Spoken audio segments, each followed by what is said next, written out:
Bien, muy buenas noches, estimadas amigas y amigos del Instituto Latinoamericano de Investigación y Capacitación Jurídica Latin Juris. En esta ocasión tenemos el agrado de continuar con este curso de actualización en Derecho Laboral Público y Privado. Asimismo, en el marco de los temas que se tienen previstos tratar en este curso, el día de hoy, miércoles 17, jueves 18 y viernes 19 de junio, estaré acompañándolos para abordar algunas temáticas en lo principal relacionadas con el derecho al trabajo en el sector público. Pues ciertamente sabemos que el derecho al trabajo tiene un amplísimo margen de aplicación. Ya lo señalábamos, ya lo señalaban algunos expositores en estos días, en efecto, cómo es que influye el derecho al trabajo en los diferentes ámbitos. Se hablaba del trabajo autónomo, se hablaba del derecho al trabajo, por supuesto, en el ámbito público, en el ámbito privado. Se dice también, había muchísimos comentarios relacionados con el derecho al trabajo en el ámbito público, relacionado con las empresas públicas y también por la amplísima característica que tiene el Estado en la prestación de servicios públicos. Hay muchas normas de orden laboral propias de cada institución que tienden a regular las relaciones internas de las instituciones públicas con sus respectivos servidores. Entonces, nos interesa hacer un abordaje bastante, si bien global, también nos interesa poder ir aterrizando la aplicabilidad de las normas jurídicas en el contexto del servicio público, ya a los casos específicos que se presentan pues en el diario vivir. ¿Ok? Bien, voy revisando sus comentarios, veo que ya están conectadas aproximadamente 196 personas. Sin embargo, la organización todavía continúa compartiendo este enlace para que se puedan seguir conectando a la transmisión. Ahora bien, en un contexto general, ya el primer día el profesor Teodoro Verdugo nos hablaba de la constitucionalización del derecho al trabajo y ese tema sumamente importante, por supuesto, tiene que ser de aplicación de carácter transversal en todo este programa, es decir, no podemos dejar de perder de vista el sentido, el contexto constitucional del derecho al trabajo y, por supuesto, los instrumentos internacionales que les son aplicables. Sin embargo, sabemos ya que en el día a día la Constitución y los instrumentos internacionales, a pesar de que tienen, por supuesto, fuerza normativa y que tienen un carácter vinculante, por lo tanto, en la aplicabilidad por parte de las instituciones públicas, generalmente la aplicabilidad de la normativa de orden laboral está dada en el marco de la prestación del servicio público de acuerdo con las reglas propias del servicio público. Es decir, me refiero a la ley orgánica del servicio público de manera concreta y mucho más su reglamento general y más aún los acuerdos ministeriales, los reglamentos internos de las instituciones públicas, en fin, estas normas terminan gozando de mayor eficacia, es decir, de mayor aplicabilidad en las instituciones públicas, debido precisamente al carácter que tienen las mismas por regular cuestiones muy específicas, muy puntuales de las realidades que tiene cada institución. En ese sentido, debo decirles que eso no quiere decir, por supuesto, que se deje de observar los principios, las reglas y los derechos que establece la Constitución en aras de tener un margen básico de aplicabilidad. Es decir, un margen fundamental sobre el cual tienen necesariamente que actuar las autoridades públicas, no pueden prescindir de la observancia o de la aplicación de estas normas, a pesar de que puedan encontrar en normas de carácter inferior o de carácter secundario ciertas disposiciones que permitan dar mayor aplicabilidad a los temas que intentan resolver, solucionar en el marco de las relaciones laborales en el sector público. En efecto, en primer lugar, debo decir, la Constitución señala a partir del artículo 225 cuáles son las principales regulaciones que le corresponden al sector público. En primer lugar, se refiere a qué es lo que debemos de entender por administración pública. Prácticamente el artículo 225 de la Constitución describe cuáles son todas las instituciones del Estado y podríamos decir que ya en el margen mismo de aplicación del artículo 225 podríamos encontrar un sinnúmero de normas tendientes a regular las relaciones laborales en el sector público. Por ejemplo, cuando el artículo 225 de la Constitución señala que el sector público comprende, entre otros, los organismos y dependencias de las funciones ejecutiva, legislativa, judicial, electoral y de transparencia y control social, ya nos imaginamos una amplísima cantidad de instituciones.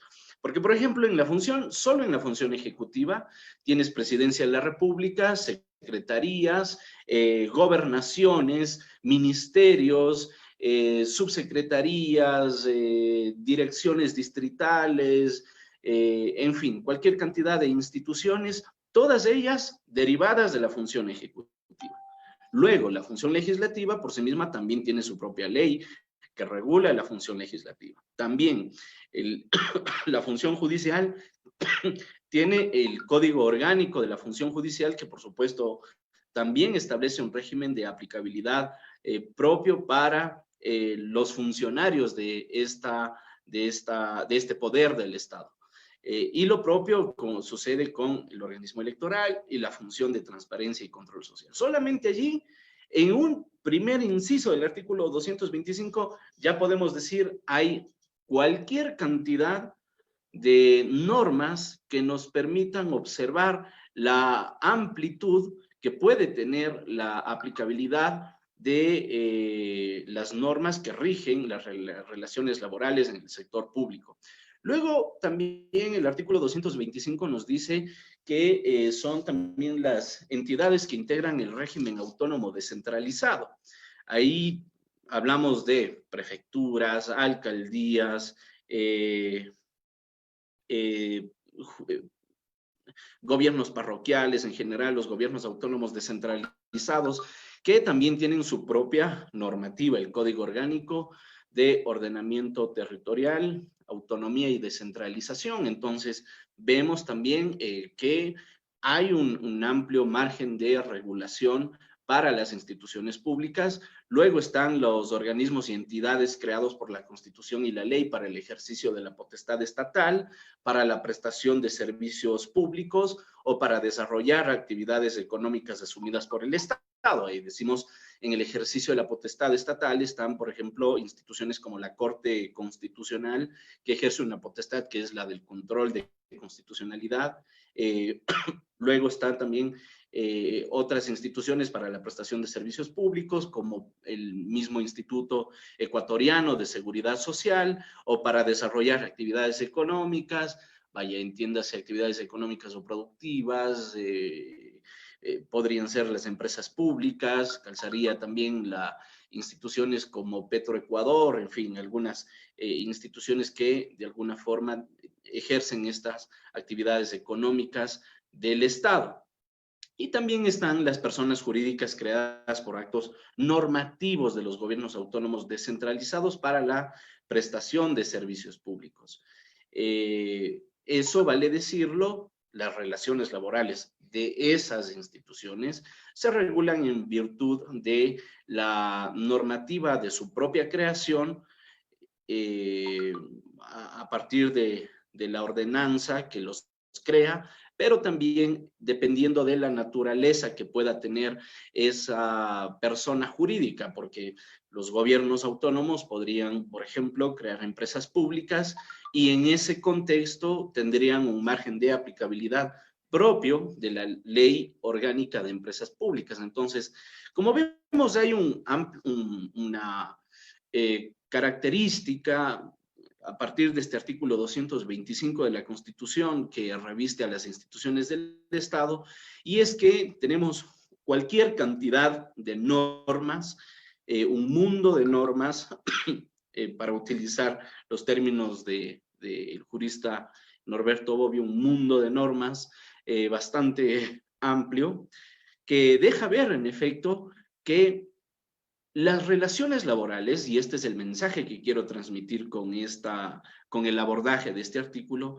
y es que las relaciones laborales no solamente en el sector público se encuentran reguladas por la Ley Orgánica del Servicio Público, sino que también se encuentran reguladas por un sinnúmero de normas propias de cada institución, dependiendo del ámbito de regulación que se pretenda atender. Y en ese contexto, entonces, es importante como punto de partida advertir que este criterio general que nos enseñan cuando ingresamos a la carrera de Derecho, que es el carácter de generalidad y el carácter de especialidad que tienen las normas.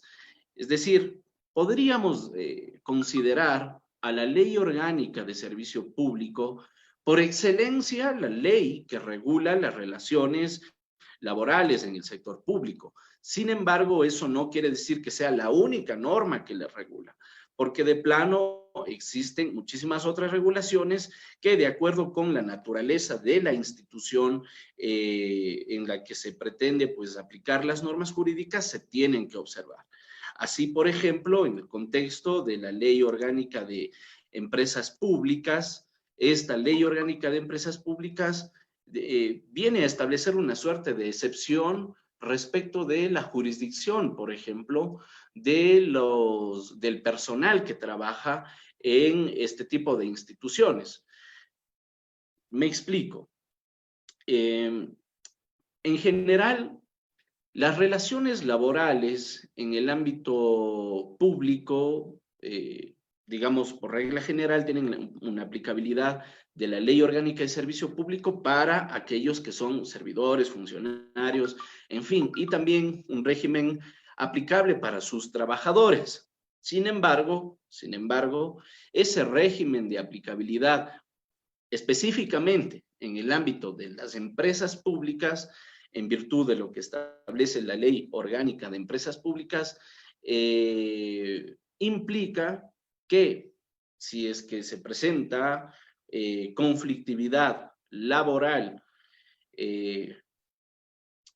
sean de servidores o de trabajadores que pertenecen a las empresas públicas, la reclamación que ellos pueden plantear en el ámbito jurisdiccional recae sobre jueces del trabajo.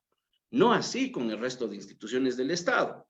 Dígase en un ministerio, si es que un funcionario público, un servidor público es afectado en sus derechos laborales, digamos, lo cesan de sus funciones sin un sumario administrativo de manera arbitraria, él debería de ir a la jurisdicción contenciosa administrativa para reclamar sus derechos, para impugnar pues el acto administrativo que lo separa de su institución por afectarle sus derechos subjetivos. No así sucede con el personal que trabaja en las empresas públicas. Entonces, vemos que es importantísimo, en primer lugar, que cuando abordemos un análisis o inclusive la asesoría o el patrocinio de una institución o de una persona que trabaja para el Estado, necesariamente tenemos que observar cuál es la ley que regula a esa institución pública. ¿Cuál es la ley que la regula? De forma general, de forma específica y, por supuesto, a analizar también cuáles son las normas jurídicas que esa misma institución pública ha expedido para regular a la interna las actividades laborales de los servidores. Entonces, eso por plantear una cuestión general, porque claro, también, entonces allí tenemos el COTAD, por ejemplo, que también establece generalidades en el ámbito de la aplicación de las relaciones laborales, pero se entendería que si es todo aquello que no esté previsto en estas normas específicas, debe de seguir las reglas que fija la ley orgánica del servicio público. Entre otras cosas, está también, ya lo decía, regulaciones propias del Código Orgánico de la Función Judicial que aplica para el personal que trabaja en esta función del Estado. Está también el Código Orgánico de la Salud, que tiene regulaciones propias. Personalmente, yo me dedico a la asesoría de docentes en el ámbito, por supuesto, de la Ley Orgánica de Educación Intercultural, que también señala regulaciones específicas para este sector de profesionales del servicio público.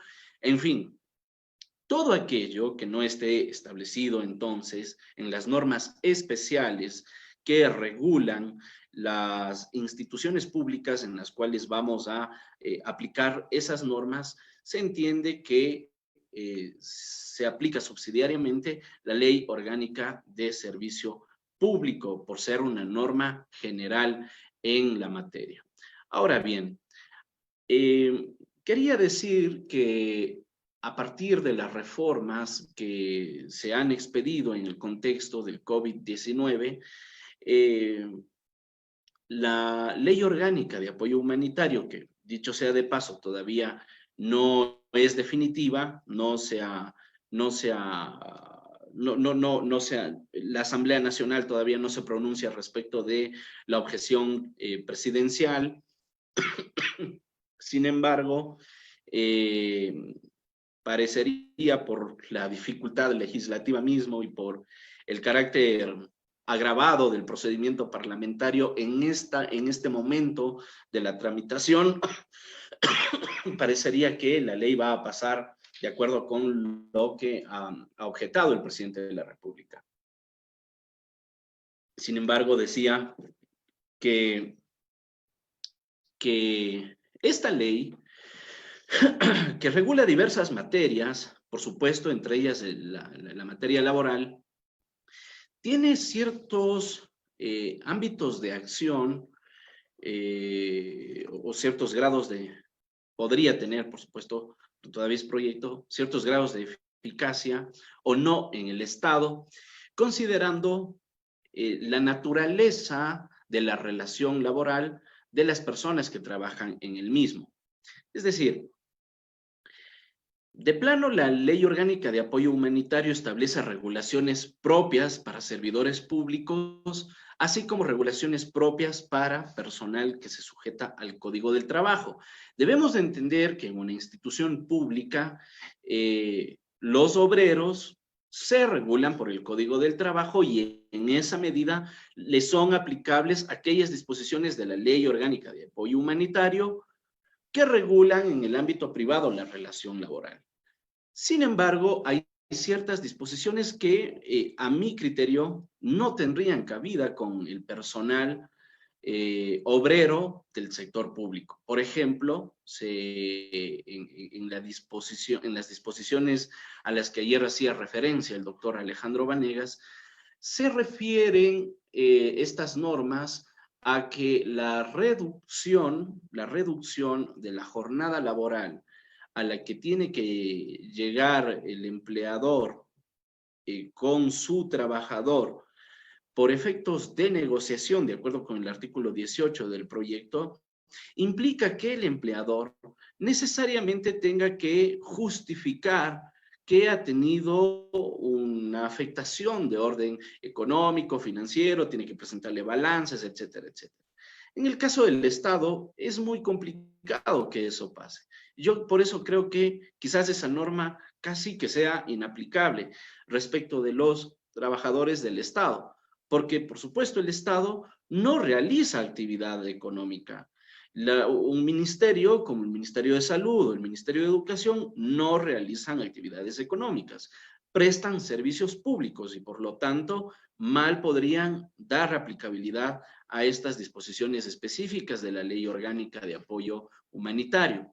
Luego también está, y a propósito de este contexto de la pandemia, que durante todo este tiempo de la cuarentena, muchísimos empleadores han prescindido de los servicios de sus trabajadores, considerando el artículo 169, numeral 6 del Código del Trabajo, que establece que en aquellos casos que por fuerza mayor o caso fortuito el empleador no puede continuar con sus labores porque está impedido de continuar, entonces puede prescindir de sus trabajadores aplicando el 169 numeral 6. ¿Cuál es la parte polémica de ese artículo? Es que por obedecer a estas razones de fuerza mayor o caso fortuito, los trabajadores no recibirían indemnización. Esa es la parte clave de ese artículo o la consecuencia clave y lo que por supuesto ha generado muchísima polémica. Ahora yo digo, ¿puede el Estado respecto de sus trabajadores, del personal sujeto al trabajo, aplicar ese artículo 169, numeral 6, considerando que la referencia que hace ese artículo es al impedimento de continuar con sus actividades? Ahí yo pensaría que simplemente el Estado no puede aplicar ese artículo prima facie, por supuesto, porque simplemente la función pública ha continuado. Yo creo que prácticamente debería de cerrarse la institución como para que pueda tener cabida la aplicabilidad de esta disposición. De otra forma, no habría tal aplicabilidad de ese artículo 169, numeral 6, desde el Estado hacia sus trabajadores. ¿Ok? Luego, recogiendo también el espíritu de estas inquietudes a las que nos invitaba el doctor Teodoro Verdugo en la jornada inicial de este curso de actualización, él decía que sería interesante hacer una suerte de estándares a partir de los cuales podamos identificar en qué casos cabe una acción de protección para proteger derechos de los trabajadores y en qué casos simplemente tenemos que acudir a las vías de legalidad considerando que esas son las vías efectivas para la tutela de los derechos. En el ejemplo que acabo de proponer, es decir, en el caso de que el Estado aplique el artículo 169, numeral 6, para prescindir de los servicios de un trabajador, ¿ante quién acude ese trabajador? Considerando que, por supuesto, es un artículo que en primer lugar no tendría aplicabilidad por la naturaleza misma de la función pública. Porque el Estado no puede decir, bueno, ya el COVID nos afectó y vamos a cerrar en definitiva la institución y por eso prescindimos de sus servicios. Yo creo que eso no es así. Acudir ante un juez del trabajo, eventualmente nada más para justificar que hubo despido intempestivo, que le paguen por lo tanto la indemnización y que se declare que no era aplicable el artículo 169, numeral 6, sería una vía de legalidad.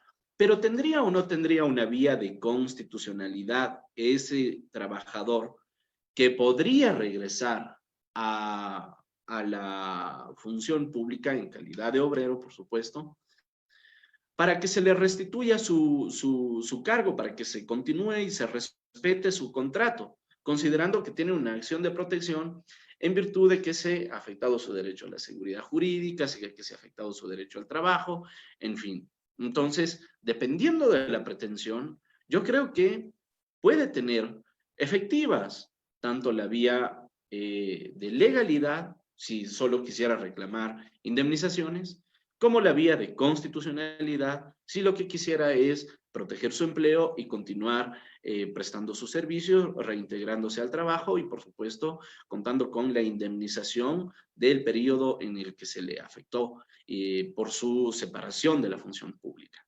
Entonces, vemos que, por supuesto, hay un margen de legalidad, pero también de constitucionalidad. ¿Qué es lo que lo separa? En este caso específico, la pretensión. ¿Cuál es la pretensión que tiene la persona que intenta regresar o que intenta pues, iniciar acciones de carácter judicial para que sepamos diferenciar cuál es la acción que corresponde en el caso específico? Ahora bien,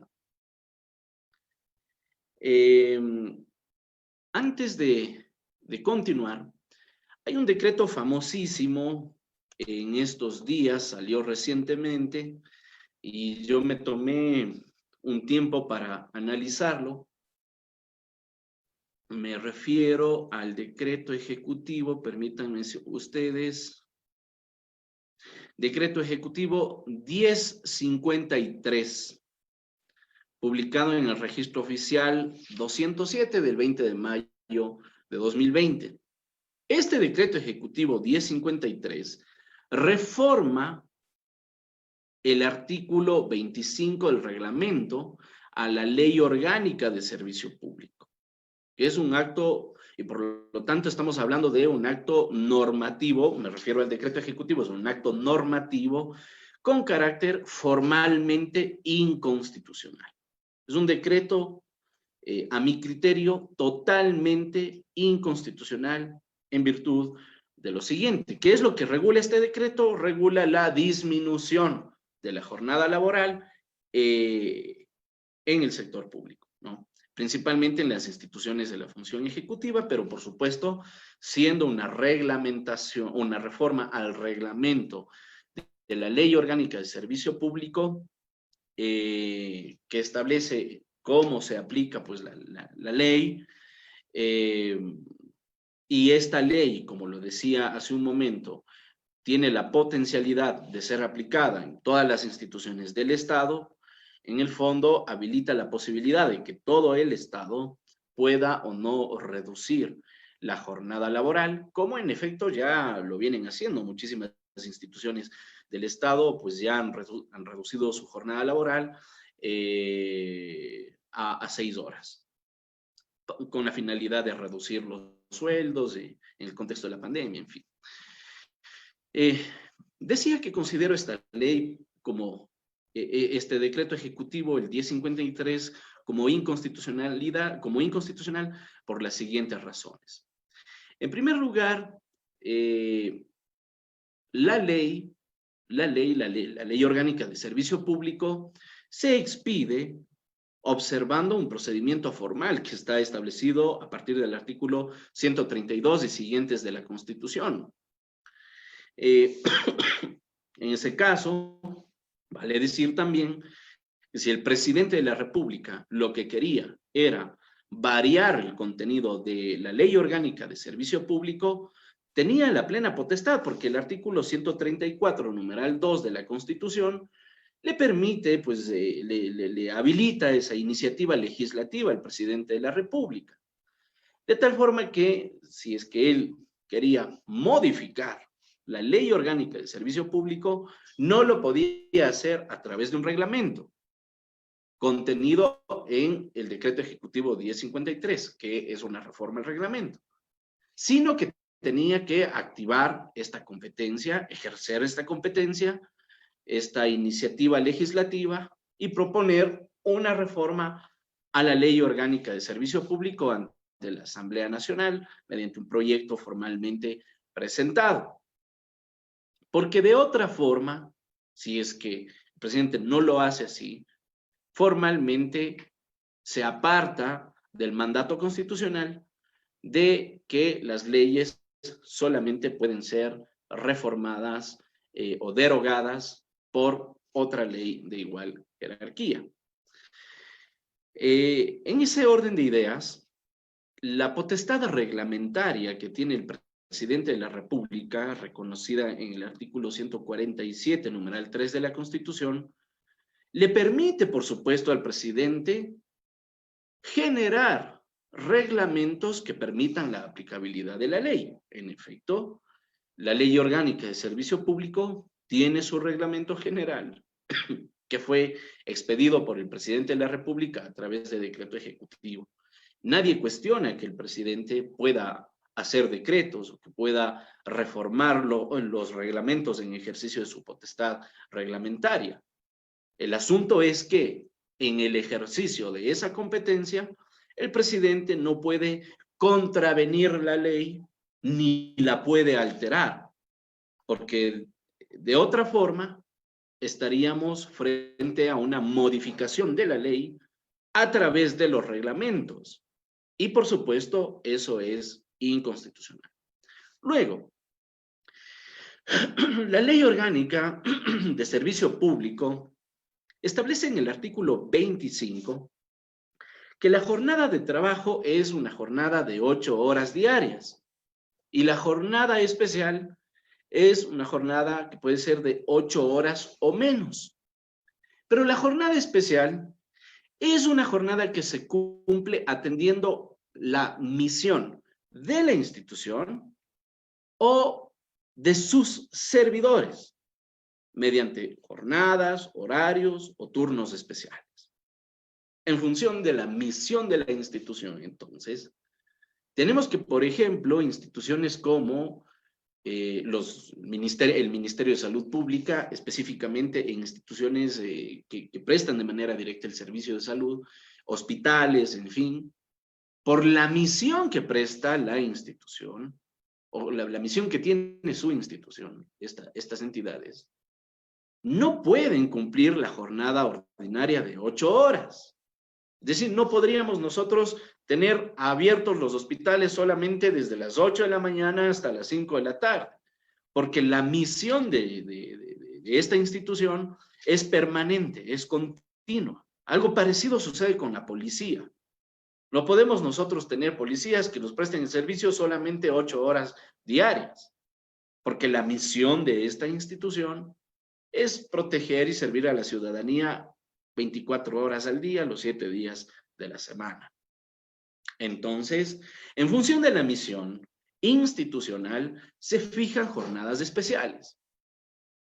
Pero también se pueden fijar jornadas especiales considerando la misión de los servidores. ¿A qué se refiere esto? Se refiere a que si el servicio se trata, por ejemplo, de rayos X, esos servidores no pueden prestar un servicio de 8 horas diarias de manera continua. Entonces deben de tener una jornada especial, que es una jornada de ellos sí reducida, de 6 horas, considerando la misión que cumplen los servidores.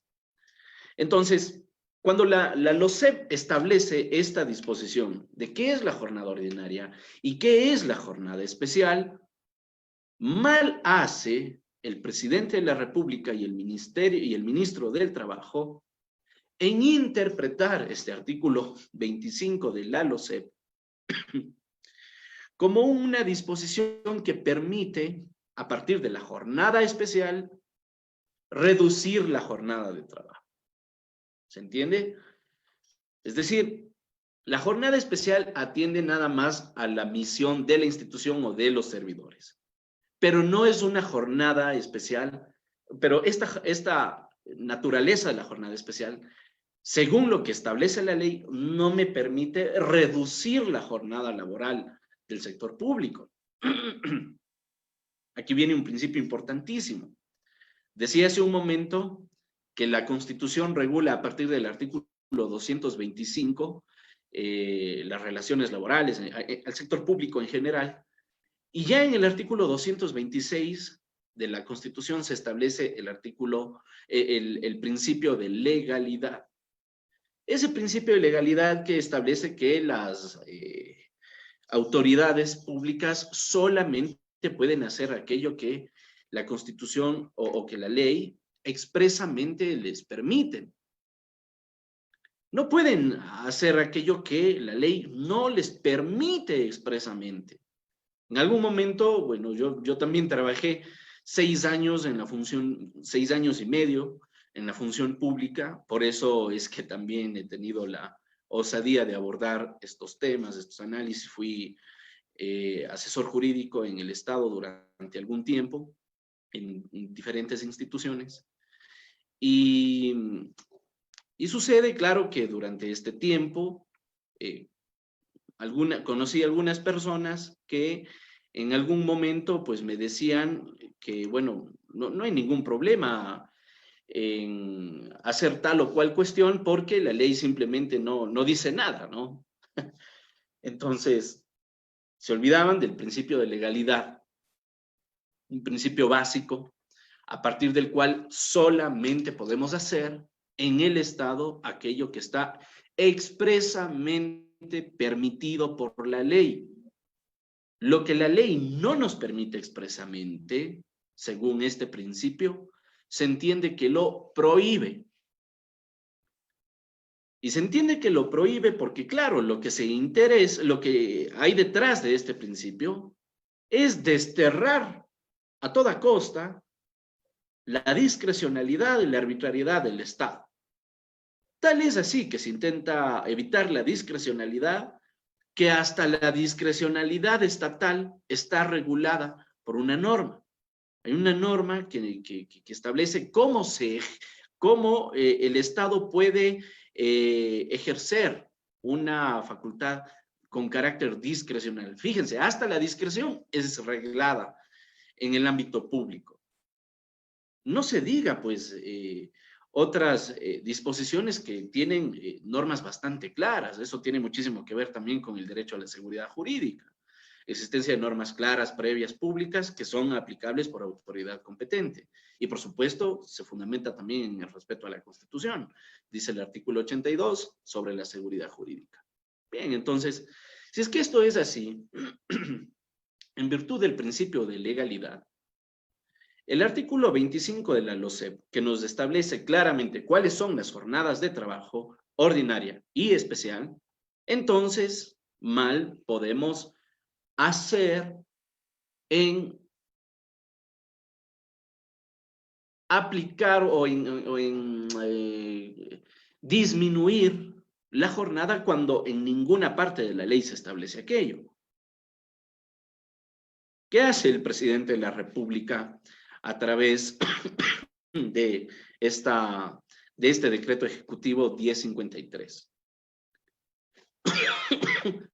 Dice el presidente que reforma el artículo 25 del reglamento a la LOCEP, permitiendo la jornada de trabajo disminuida. Cuando la LOCEP, ya lo decía, no lo establece en ningún momento. Y entonces, claro, a partir de esta disposición del presidente de la República, definitivamente hay una reforma a la LOCEP, que, insisto, jamás tuvo la intención de prever esa jornada laboral. Y consecuentemente se afectan una serie de principios. Se afecta, por ejemplo, el carácter democrático del Estado, porque el proceso de creación legislativa implica un momento de participación ciudadana en donde la gente, la ciudadanía, los interesados pueden darle a conocer a las autoridades públicas, a los legisladores, cuáles son sus puntos de vista sobre eso que se pretende regular.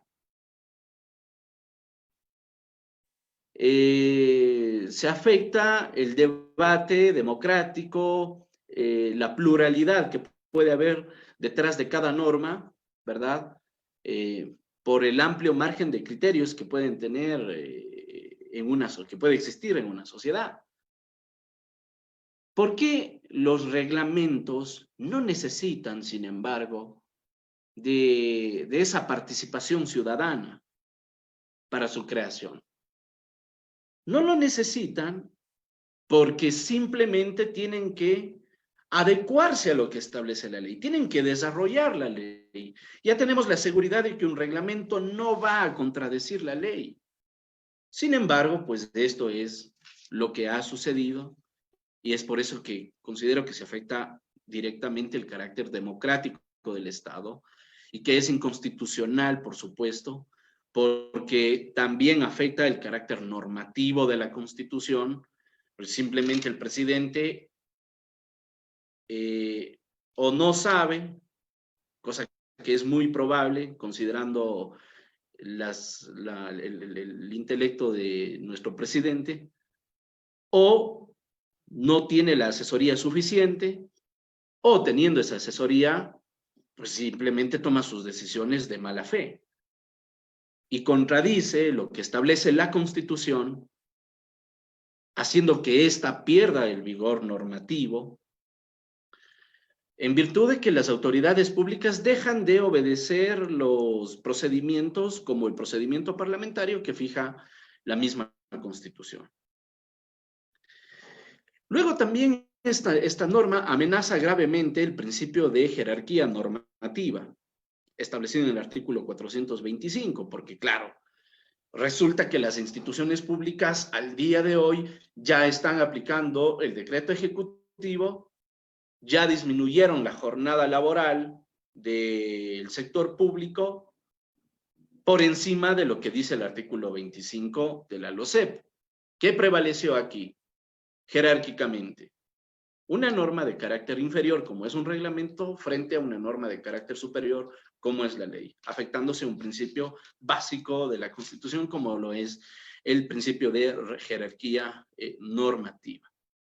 Luego también está que esto no solamente se queda aquí en los meros enunciados normativos y cuestiones de reglas de la Constitución, sino que también se afecta de manera directa a los derechos, y eso es lo más grave, que se afecta a los derechos de la gente, de los servidores públicos, para ser más específicos. Sobre el tema, ¿qué nos dice la Constitución? La Constitución señala la irrenunciabilidad de los derechos laborales de los servidores públicos. Permítanme, por favor, revisar la disposición correspondiente. Ahí está. Es el inciso segundo del artículo 229. Dice, los derechos de las servidoras y servidores públicos son irrenunciables. ¿Cuáles son esos derechos? Entre otros, la remuneración. El derecho a la remuneración. Y por supuesto, a la par, el artículo 326, del que hacía también referencia el doctor Teodoro Verdugo en su intervención el primer día de este programa, de este evento académico, decía que revisemos el artículo 326, porque allí está una serie de principios que dejan ver cómo opera esta constitucionalización del ordenamiento jurídico. Y en efecto, el artículo 326, en su numeral 2, dice que los derechos laborales son irrenunciables e intangibles. Si es que este principio se ve afectado, también se afecta el principio de no regresión de derechos establecido en el artículo 11, numeral 8 de la Constitución. Entonces hay una serie de elementos que en realidad preocupan porque para combatir la pandemia se están violando derechos a diestra y siniestra bajo una aparente aplicación normativa, bajo un aparente ejercicio de autoridad pública que no es más que el ejercicio de la arbitrariedad del Estado, porque es eso, es arbitrariedad pura y dura del Estado el tomar decisiones alejadas de la Constitución. Y me sorprende más aún todavía que el servicio público, o los representantes del servicio público, no hayan tomado acciones sobre este decreto ejecutivo inconstitucional por la serie de cuestiones que he referido. Bien, hasta aquí voy a hacer una revisión de sus comentarios para poder también interactuar entre nosotros. Ok.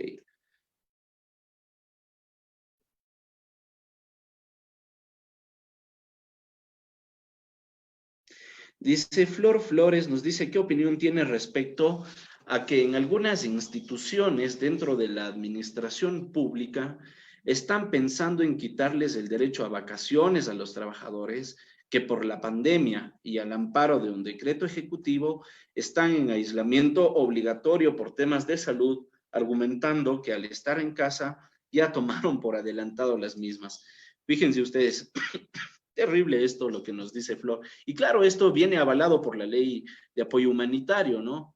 La ley orgánica de apoyo humanitario de alguna forma establece esa posibilidad, esta excepcionalidad de que el empleador por sí mismo disponga a sus trabajadores en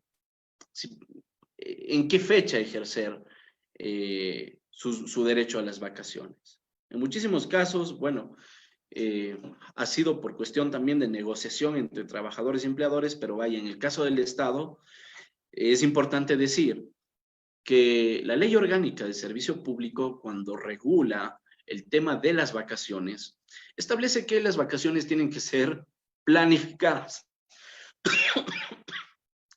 Las unidades de talento humano, las direcciones de talento humano, anualmente tienen que planificar las vacaciones. ¿Cuál es este sentido de planificación de vacaciones que hay detrás de la ley en el ámbito público? Es precisamente no interrumpir el servicio público. En el caso concreto, si es que las vacaciones ya estuvieron planificadas, mal haría una institución pública en obligar a sus trabajadores a que tomen vacaciones fuera de las fechas que hayan estado debidamente planificadas. Dice Luis Emilio Ventimilla Orega, nos dice, pero si lo que reforma es el reglamento, el presidente tiene esa atribución, eso es así. Sí, estimado doctor Ventimilla, lo que decía es que el presidente, y de plano lo dije, ¿no? Nadie cuestiona el hecho de que el presidente de la República pueda expedir decretos y a partir de estos decretos reformar los reglamentos. Claro, en principio la morga purga la mora. Las cosas se deshacen de la misma forma que se hacen.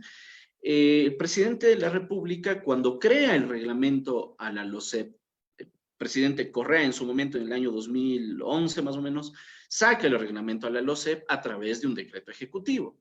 ¿Puede reformarse ese reglamento? Claro que sí, puede reformarse en cualquier momento, siempre y cuando sea una reforma que permita desarrollar los contenidos de la ley. Porque no nos podemos inventar en un reglamento cosas que no estaban previstas por la ley. Porque cuando hacemos eso, en la práctica lo que estamos haciendo es legislar, estamos creando una ley. ¿Se entiende esta parte? Entonces, eso es lo que señalo. Considero que formalmente es inconstitucional este decreto ejecutivo porque lo que hace es crear una ley. Y de plano ya se ha dado aplicación a esto por encima de lo que establece la ley. ¿Sí? Porque la ley simplemente no dice nada y por lo tanto se entiende que está prohibida la disminución de la jornada laboral en el sector público. Pero bien, eso es lo que ha estado sucediendo. Muchas gracias, doctor Ventimilla, por su pregunta. Gilbert Napoleón dice, creo que el presidente de la República no tiene asesores, por eso se inventa leyes fuera de contexto. Bueno, seguramente así pasa. José Luis Payares Rosero dice, por decreto no puede reformar la ley, no puede rebajar sueldos, se tiene que declarar ante la Corte Constitucional estas inconstitucionalidades. Sí, estimado doctor Payares, sin embargo, aquí, y por eso cuestionaba, depende muchísimo de la acción que puedan tener los servidores públicos. Si es que no se presenta una acción pública de inconstitucionalidad, Eso subsiste, simplemente subsiste. Omar Sánchez nos dice eso en teoría porque en la práctica es otra cosa. Acá en México, y creo que en los demás países latinos, sí, en efecto, estimado Omar. Por eso es importante que traslademos esta teoría a la práctica jurídica y podamos ejercer las acciones que pues, establece la Constitución en el ámbito del control abstracto de constitucionalidad. José Marco Cajamarca dice, por el mismo hecho de haber despedido a tanta gente por encima de la ley orgánica de servicio público, violentando principios constitucionales que con instrumentos que adolecen todos vicios de inconstitucionalidad. Dice, abogada Susi de Sá, los docentes que fueron despedidos en abril, pese a haber pasado ya su nombramiento provisional de 2 años, deben reclamar su liquidación laboral y ante qué institución, porque ellos están bajo los CEP. Muy bien, estimada doctora. Ahora vamos con ese tema, porque justamente hoy está planificado que abordemos también el asunto de las clases de nombramientos y más. Dice, ¿se puede demandar todos los que consideren afectados? Pregunta Katie. La respuesta allí es que se puede, cualquiera, usted misma puede demandar eso. Así no se considere afectada. La acción pública de inconstitucionalidad es eso, es una acción pública. Cualquiera la podemos proponer, ¿ok? Alex Patricio Aucatoma, y me parece importante, haciendo ahí un paréntesis, que también como abogados podamos también organizarnos y hacer un frente de defensa también de la Constitución. ¿Por qué no? No podemos tolerar, aun cuando no nos afecte directamente, no podemos esperar que alguien llegue y nos diga, ¿sabe qué? Necesito que usted me patrocine en este tema. Cuando sabemos que se está vulnerando abiertamente la Constitución. Creo que también tenemos un ejercicio, una responsabilidad cívica frente a esta cuestión. De hecho, si queremos ver una norma, el artículo 83 de la Constitución nos obliga, nos establece como responsabilidad de los ciudadanos participar en los actos de la vida cívica y política del país. Y creo que es importante, por lo tanto, empoderarnos también de los contenidos de la Constitución y poder activar los mecanismos jurisdiccionales que se establecen para el efecto. Bien.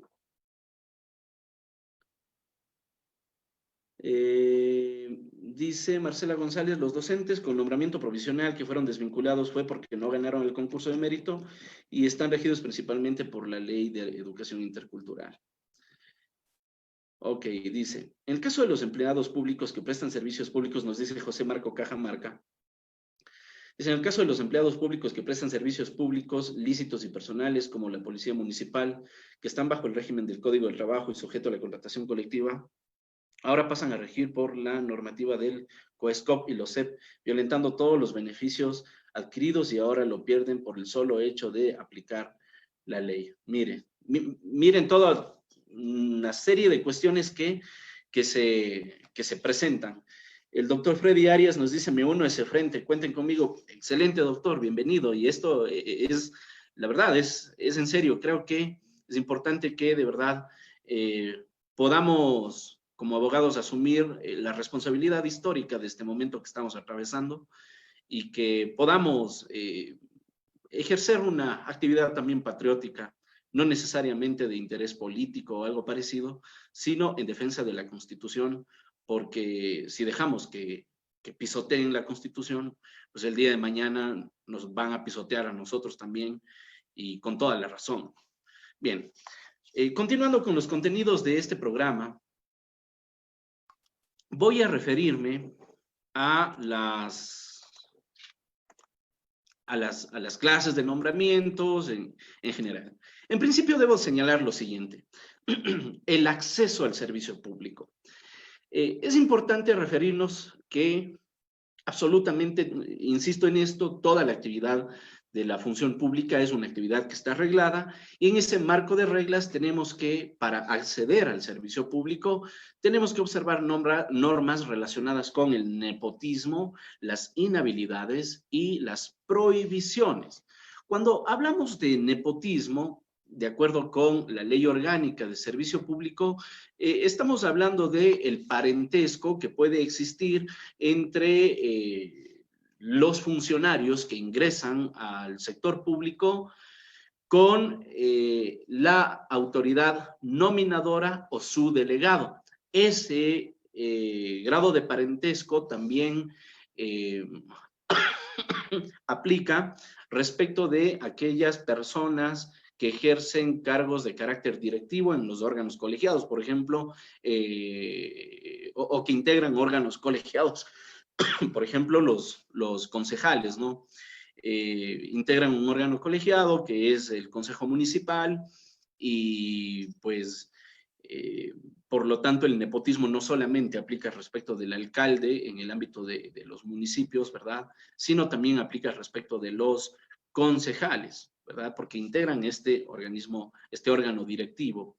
Se entiende que entonces los parientes comprendidos dentro del cuarto grado de consanguinidad y segundo de afinidad, inclusive a su cónyuge o quien tuviere unión de hecho, están comprendidos en este ámbito del nepotismo. Ojo, decía, respecto de la autoridad nominadora o su delegado, porque claro, a veces pasa que echa la ley y echa la trampa. Resulta que yo soy autoridad nominadora y digo, yo no le estoy contratando, sino que delego esta potestad de nominar, esta facultad nominadora a un funcionario de la institución y digo, bueno, yo no le contraté, sino es para él. No, aplica tanto para la autoridad nominadora como para su delegado, ¿ok? Y por supuesto, esto se extiende a los miembros de los cuerpos colegiados, instituciones que tienen directorios, y también para los parientes respecto, fíjense ustedes, esto es mucho más amplio todavía, aplica para los parientes de las personas que trabajan en superintendencias respecto de aquellas instituciones que se encuentran bajo su supervisión, porque claro, se puede entender que dígase, el superintendente de bancos, el superintendente de compañías, en fin, señala que si bien no hay una vinculación directa respecto de sus, de manera directa en su institución, pero sí puede pedir a sus instituciones supervisadas, en fin, a otras instituciones que puedan contratar a sus parientes. Entonces es interesante que la Ley Orgánica de Servicio Público amplíe ese abanico de posibilidades del nepotismo. Ahora, siempre se dice, ¿qué sucede cuando una persona ya estaba en el cargo y llega a ser autoridad nominadora su pariente? Bueno, cuando eso sucede, si es que esa persona estaba trabajando bajo la modalidad de contrato de servicios ocasionales o contrato de servicios civiles, profesionales, de acuerdo con lo que establece la LOCEP, que son dos modalidades de contratación, en la misma institución o en una institución que puede estar bajo el control de esa autoridad, entonces lo que sucede es que se tiene que culminar con esos contratos hasta la fecha en que hayan sido establecidos los mismos. Y de plano las autoridades nominadoras están imposibilitadas de poder renovar esos contratos. Ustedes saben, en el ámbito de los contratos de servicios ocasionales, por regla general, se establece que su finalización es hasta el último día del ejercicio fiscal, es decir, hasta el 31 de diciembre de un año concreto. No se puede de ninguna forma contratar bajo esta modalidad por más tiempo, superada esa temporalidad. Antes sí, es decir, podemos poner un plazo de finalización, vaya, 15 de septiembre, no pasa nada, pero no se puede, no puede un contrato de servicios ocasionales rebasar esa fecha. Ahora, si es que los cargos que pudieran entrar en conflicto de intereses se trataban de cargos de libre nombramiento y remoción, de plano tienen que terminarse al momento de la posesión en el cargo por parte de la autoridad nominadora. Dígase, usted, su hermano era director financiero de una institución y a usted le nombran máxima autoridad de esa institución, por ser un cargo de libre nombramiento y remoción el director financiero, inmediatamente tiene que salir. Pero si es que su hermano tenía un contrato ocasional dentro de esa institución antes de que usted sea nombrado como director, pues entonces ese contrato subsiste hasta la fecha de finalización del mismo, ¿verdad? Ahora, al respecto, una institución pública hizo una consulta a la Procuraduría General del Estado en la que quería saber si es que hay una protección especial respecto de personas con discapacidad que constituyen una suerte de excepcionalidad al nepotismo, ¿verdad? Para continuar los contratos ocasionales con personas que tienen discapacidad, ¿verdad?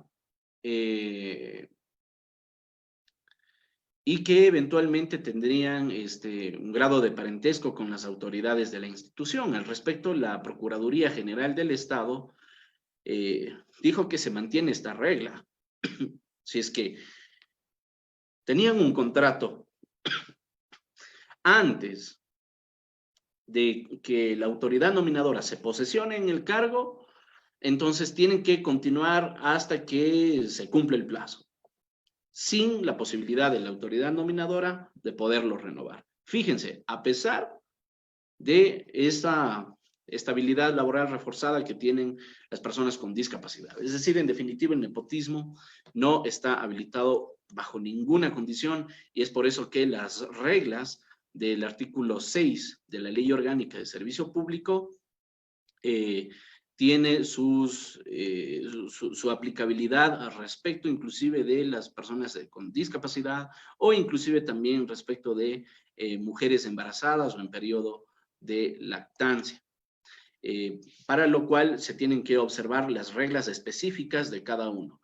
Si es que es una persona con discapacidad, se tiene que respetar el último día de su contrato. Si es que es una mujer embarazada o en periodo de lactancia, se tiene que respetar su estabilidad hasta el último día del año fiscal en el que terminó su periodo de lactancia.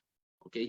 De esa forma es que se aplica pues estas reglas. Ahora, por supuesto, la Constitución mismo lo señala, establece un marco de responsabilidades por parte de los servidores públicos de orden administrativo, civil y penal. Dice el artículo 233, ninguna servidora ni servidor público estará exento de sus responsabilidades por los actos realizados en ejercicios de sus funciones o por sus omisiones y serán responsables administrativa, civil y penalmente por el manejo y administración de fondos, bienes o recursos públicos. Entonces aquí también la LOCEP establece un margen en concordancia con lo que establece la Constitución. La LOCEP establece un margen de responsabilidades para aquellas personas que inobserven estas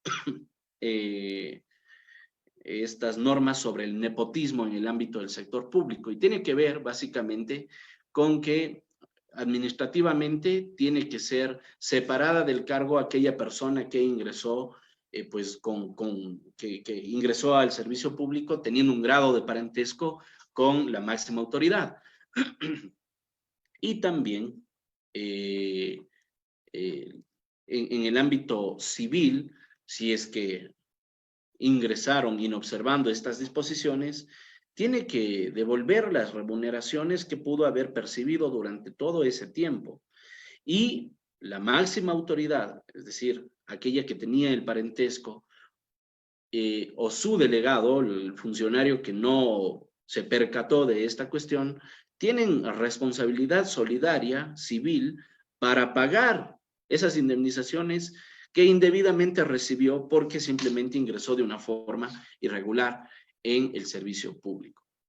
Bien, luego están que para acceder Tenemos también inhabilidades y prohibiciones. Aquí yo les pregunto a ustedes, ¿serán lo mismo las inhabilidades que las prohibiciones? Según la naturaleza de las normas que establecen las inhabilidades y aquellas que establecen las prohibiciones, diríamos que se parece, pero no. Las inhabilidades son subsanables, es decir, yo puedo superar cierta inhabilidad para continuar, para ingresar al servicio público o continuar prestando mis servicios, porque es posible que mientras esté en el servicio público, no necesariamente para acceder, sino mientras esté en el servicio público, incurra en una inhabilidad. Por ejemplo, estoy en mora en el pago de mis empleados, de mi empleada doméstica, digamos, ¿no? Si es que incurro en mora, entro en mora con el Estado, con el servicio con el Instituto de Seguridad Social y actualmente con las regulaciones, pues que el Estado prácticamente tiene cruzadas todas las bases de datos. Inmediatamente se entera el Ministerio del Trabajo y pasa un comunicado a las instituciones públicas en donde están esos servidores, indicando que están inhabilitados y por lo tanto que pueden ser removidos de su cargo. Entonces, no solamente que las inhabilidades pueden darse para acceder al servicio público, sino que también pueden supervenir mientras se esté en el ejercicio de ese cargo público. Ok, entonces lo que decía es que esas inhabilidades, sin embargo, pueden subsanarse. Dígase, si es que una persona pide un anticipo de remuneración en una institución pública y no le paga, entonces esa institución puede pedir que se registre la inhabilidad de ese servidor en aras de presionarlo y que pague, que devuelva, pues digamos, esa cuestión, ¿no?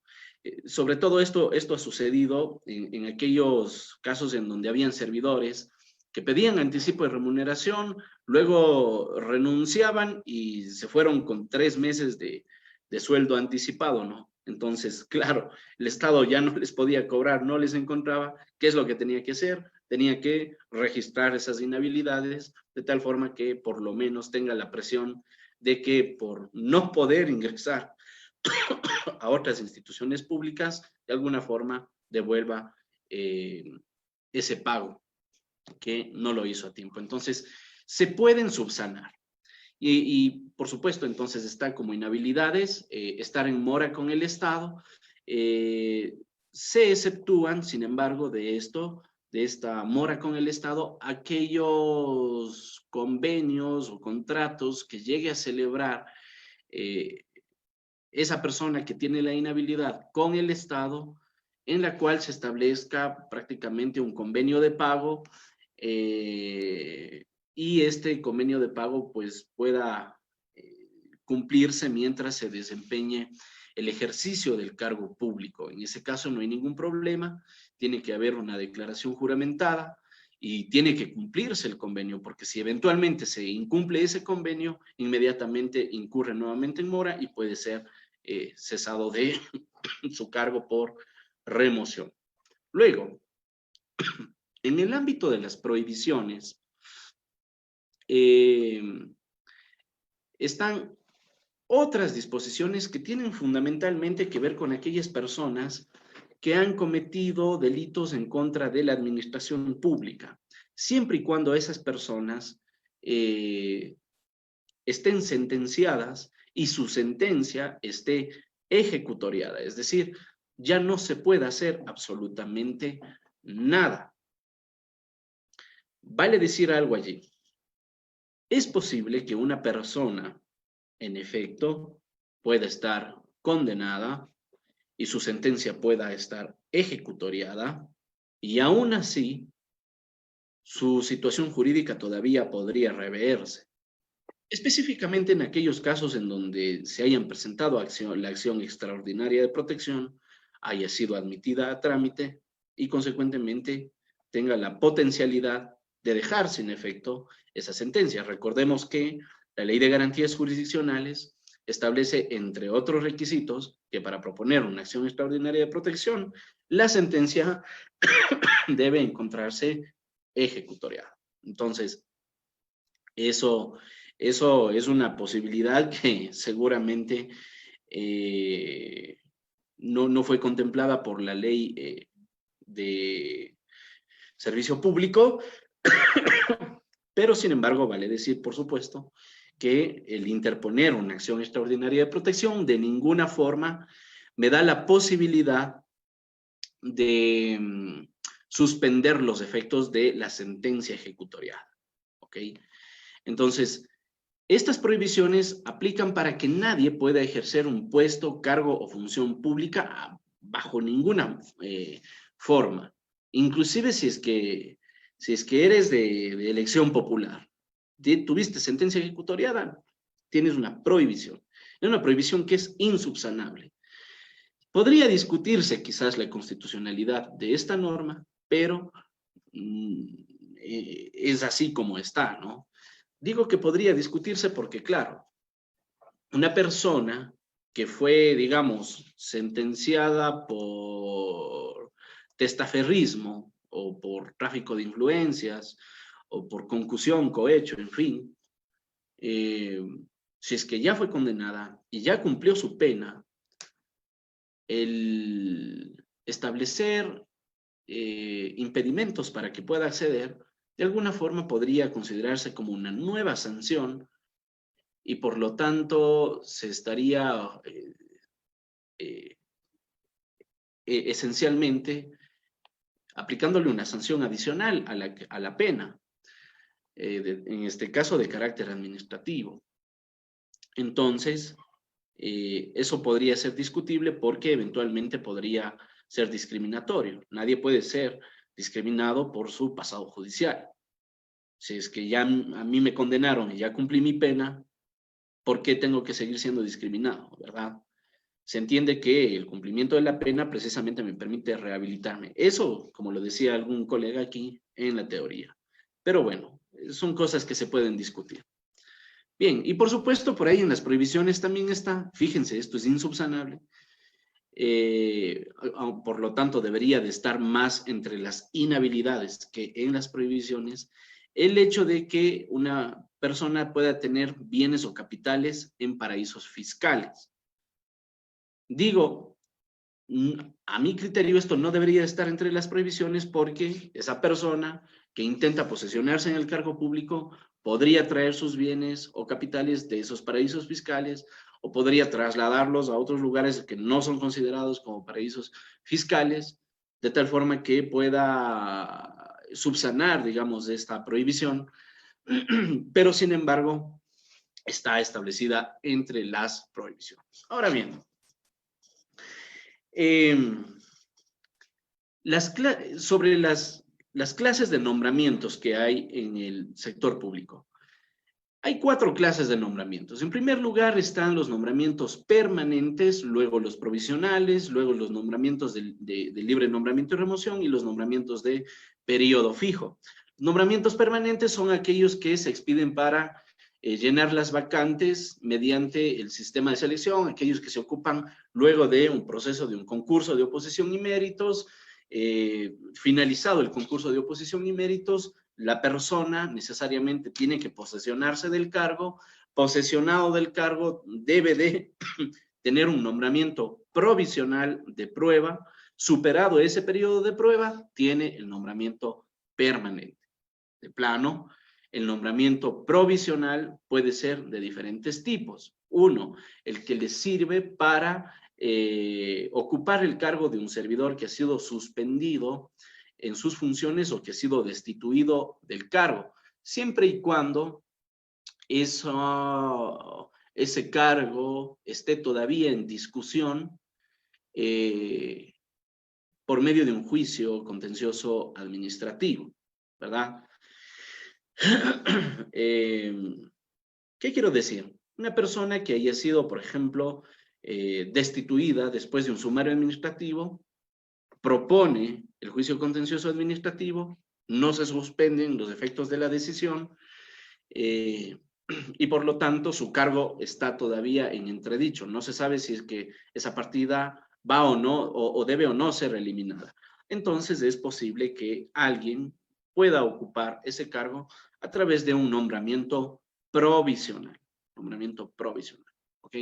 Luego, los servidores públicos que se encuentran en goce de licencias sin remuneración pueden también, digamos, sus cargos pueden ser ocupados por otras personas por el periodo del tiempo para el cual se concedió esa licencia sin remuneración.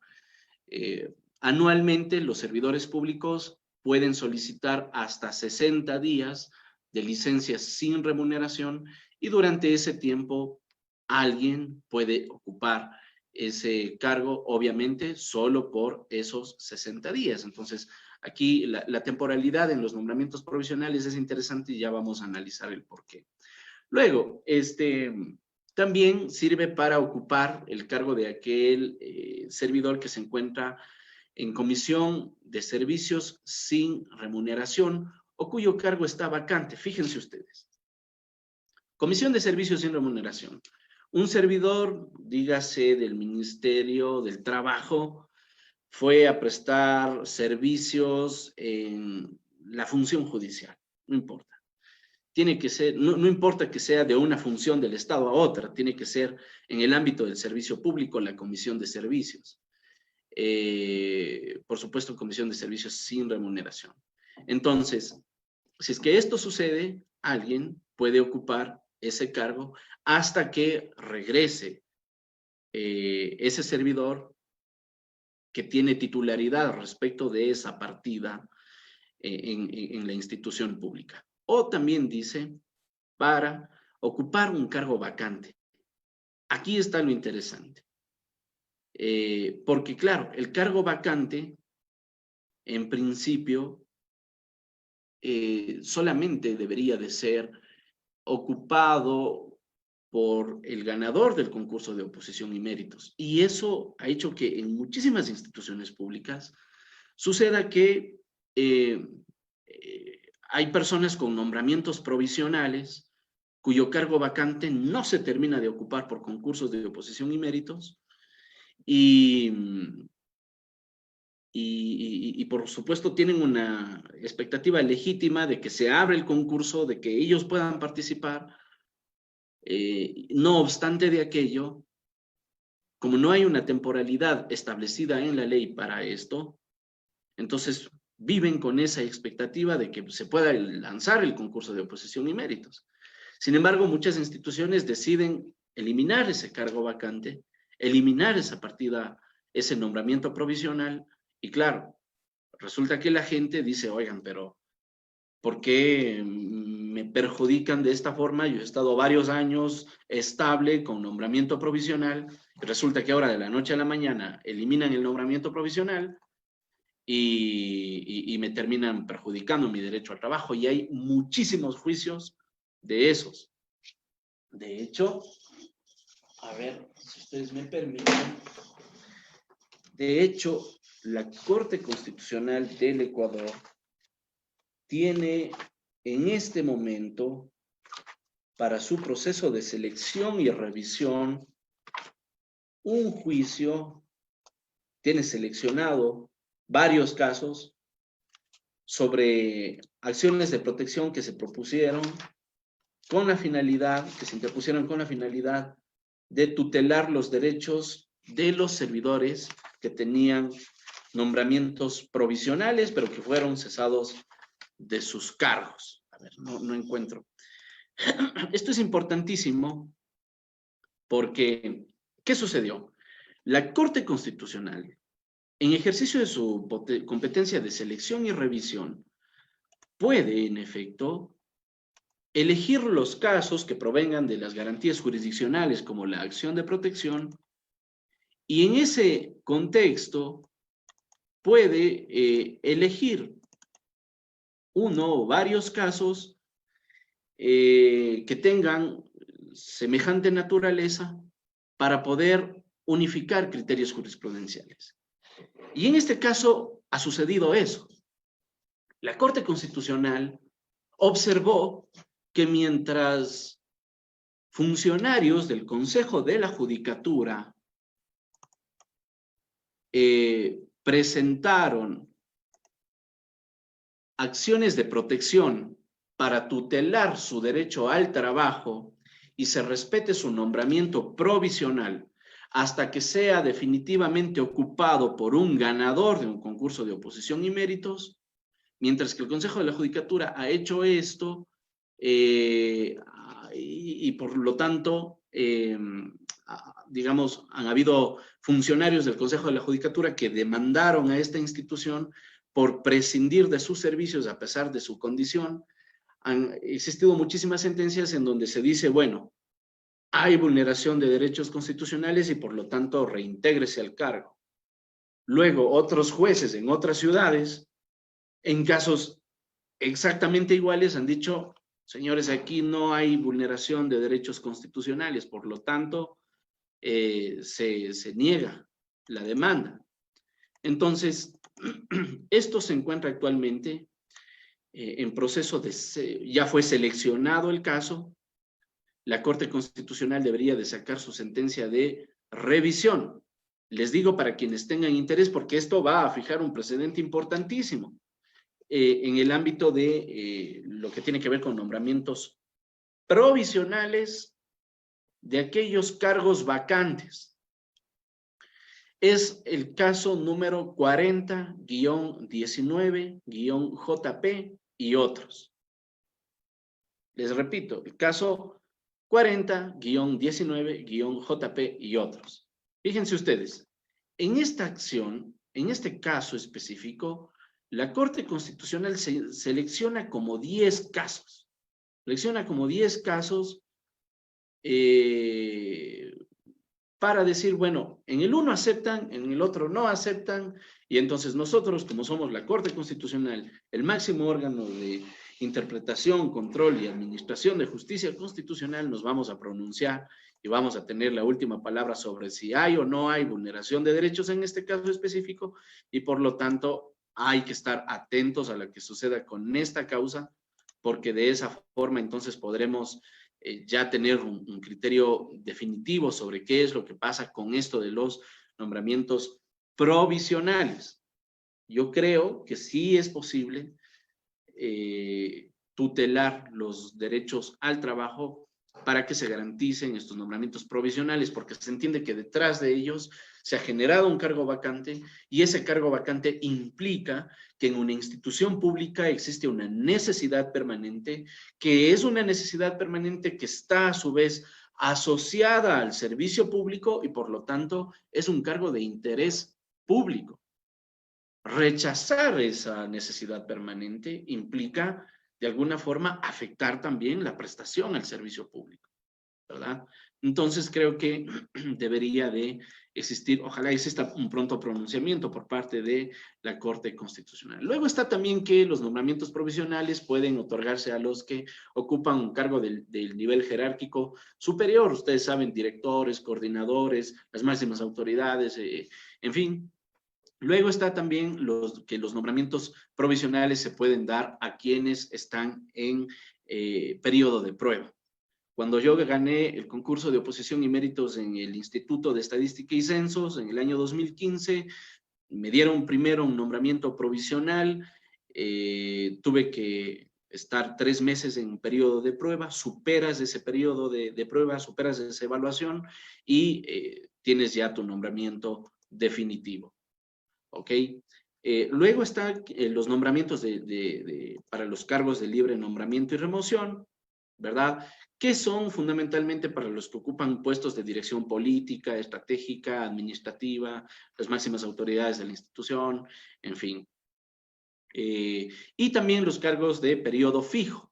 Estos nombramientos de periodo fijo aplican fundamentalmente para los que van a ocupar el cargo por un determinado periodo de tiempo. Por ejemplo, el presidente Otto Sonnenholzner, cuando ingresó a su cargo, quizás él no sabía que iba a ingresar al cargo cuando empezó este gobierno, pero sí sabe cuándo va a terminar en función de su nombramiento de periodo fijo, porque sabe que su mandato termina el 24 de mayo del año 2021 y pues es allí cuando deberá de dejarlo, según esto. Ya veremos qué es lo que pasa en el contexto político. Ok, entonces esas son las clases de nombramientos que existen en el sector público. Y luego está cómo se pueden vincular los servidores.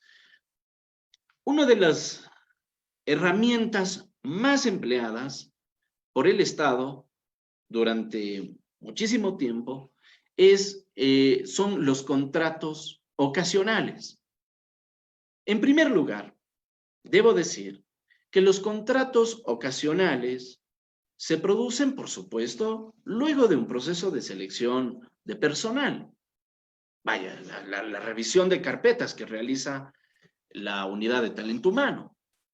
Esa revisión de carpetas, esa aprobación, ese mini proceso de selección, no implica en forma alguna ganar un concurso de oposición y méritos, porque hay veces que sucede eso, ¿no? Que se dice, bueno, vamos a hacer una pequeña evaluación, invitamos a las personas que están interesadas en este cargo, les entrevistamos, les tomamos una prueba de conocimientos, en fin. Y claro, resulta que por ahí alguien piensa que, como se eligió su carpeta, ya ganó el concurso de oposición y méritos y por lo tanto debe de tener un nombramiento definitivo. Eso no sucede así. La selección, el proceso de selección no equivale al concurso de oposición y méritos. Ojo, son dos cosas diferentes. Y no lo digo yo, lo dijo la Corte Constitucional en una sentencia que, dicho sea de paso, ya se encuentra entre los materiales que supimos compartir con ustedes también en este curso. Entonces, para quienes se dediquen a la administración del talento humano en el Estado y hagan este proceso, por ahí alguien les dice que ya ganó el concurso, muéstrenle la sentencia de la Corte para que tenga claro cuál es su situación jurídica dentro de la respectiva institución. Bien, dicho esto entonces, vale decir que los contratos de servicios ocasionales tienen que ser utilizados solamente de forma excepcional. Excepcional. Ahora, lo que nos decía el amigo por aquí, pero eso es nada más pura teoría, ¿verdad? Sí, bueno, la Contraloría para eso podrá hacer la revisión de cada institución, pero vaya, se entiende que solo de manera excepcional se pueden realizar contrataciones ocasionales con la finalidad de satisfacer necesidades institucionales que no tienen el carácter permanente. Para eso, previamente, tiene que existir un informe debidamente motivado por parte de la Autoridad de Recursos Humanos, tiene que justificarse que existe la partida presupuestaria, la disponibilidad económica para que se pueda financiar ese contrato y, por supuesto, tiene que contar con la autorización de la máxima autoridad institucional. Entonces, como se entiende que este es un carácter, el carácter de estos contratos de estos contratos ocasionales es excepcional, entonces necesariamente debe de fijarse un límite a este tipo de contrataciones. La ley establece que el límite es de hasta el 20% de las instituciones públicas. No se puede sobrepasar ese 20% en el ámbito de la contratación de servicios ocasionales. Otra cosa que destaca la norma es que este tipo de contratos de servicios ocasionales no generan estabilidad. Ojo, no generan estabilidad a sus servidores. Pero claro, establece excepcionalidades, salvo el caso de mujeres embarazadas, cuyo contrato se entiende que termina hasta el último día del periodo fiscal en el que concluye su periodo de lactancia. Dígase, no sé, una señora, una servidora pública es contratada. Mientras dura su contrato, digamos, días antes de su contrato, se entera de que está embarazada. Vaya, entonces se aplica esta excepción. Tiene necesariamente que renovarse su contrato para el nuevo ejercicio fiscal. Dentro de ese nuevo ejercicio fiscal pasará pues el tiempo de embarazo, y luego de ese ejercicio fiscal, llegado el día del parto, entonces se habilita el periodo de lactancia por un año más. Entonces se tendrá que renovar otro año más, por cierto.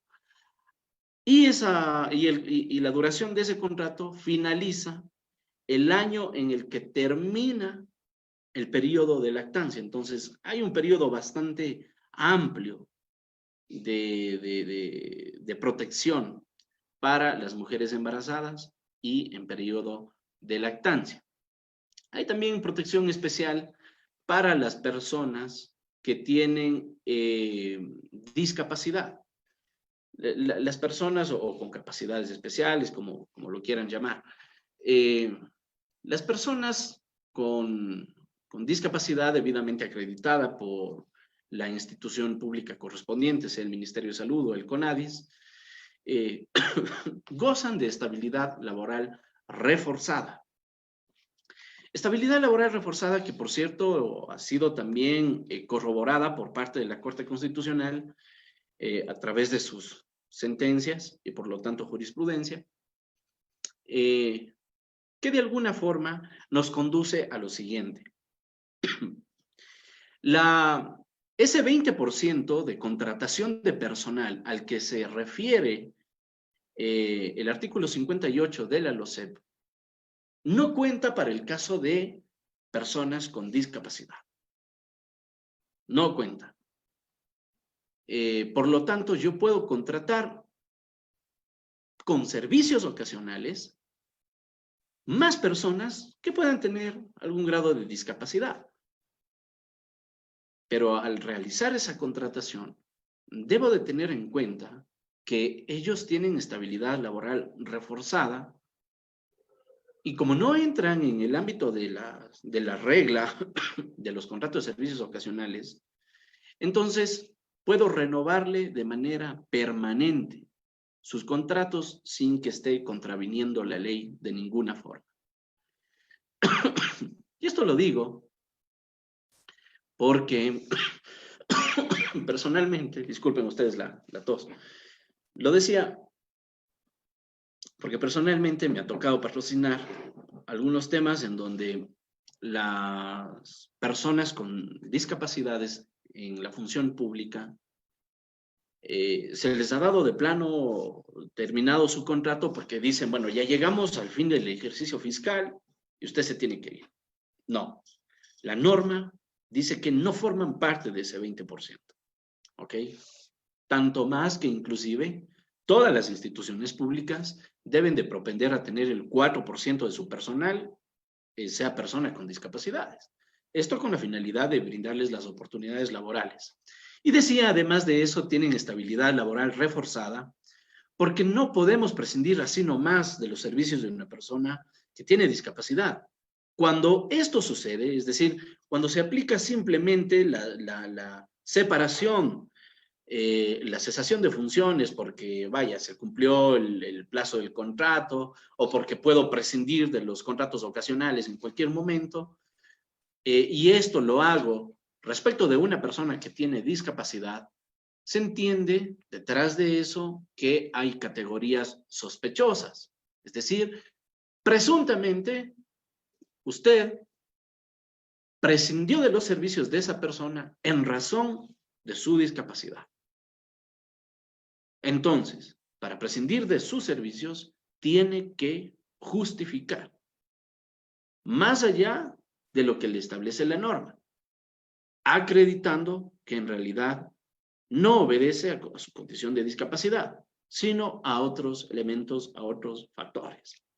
Entonces, muy importante considerar la protección especial que en el ámbito de los contratos ocasionales tienen las mujeres embarazadas y en periodo de lactancia, las personas con discapacidad.